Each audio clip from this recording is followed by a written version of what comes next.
Yun, mga ka-chubby, welcome sa channel namin, Chubby Bikers. Meron lang po ako i-share sa inyo. Nabili ko sa... Saan ito nabili ma? Sa Shopee.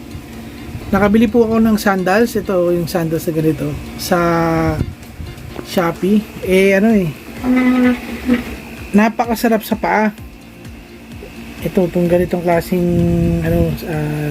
clogs ba tawag dito? Sandals. Para sa mga bumabiyahe sa inyo o kaya yung may mga problema sa mga sakong masakit, yung paa ninyo masakit pag naglalakad kayo, marerecommend ako itong produktong to. As in, gamit na gamit ko to mga ka-chubby. As in, sobrang lambot niya, hindi masakit pag naglalakad ka, hindi kahit matagal ka kahit na matagal mo siyang gamitin, hindi ka nangangalay, hindi ka na yung hindi sumasakit yung paa mo. Ito, pangalan niya ay Close. Ang maganda pa dito, itataas kayo ng mga 2 inches pag suot nyo to. Di tatangkad kayo. Ito yung bubuksan. Ito yung niya, yung gitna niya. Para ba to?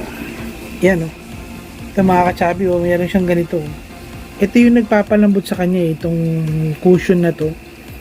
Kaya habang naglalakad kayo, ito yung nag-absorb ng bigat ninyo, kaya hindi masakit sa paa. Yung may mga plantar dyan, plantar fasciitis, naku, ito, marirecommend ako yun. Ito siya mga ka-chubby, yun. Yan yung laman niya. Pag wala itong sole na to, ito yung parang nasa loob niya, ito yung dahilan kung bakit siya malambot. Kaya, kung bakit din kayo tumatangkad pag suot nyo to, ito yung dahil, mga 2 inches din na itataas din yun.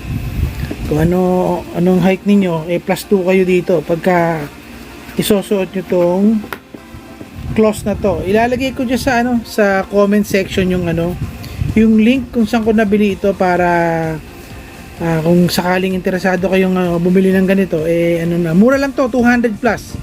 200 plus ko lang to na nabili sa Shopee. Okay mga ka-chubby, kita-kita kits tayo sa susunod na video. Bye-bye. Salamat po.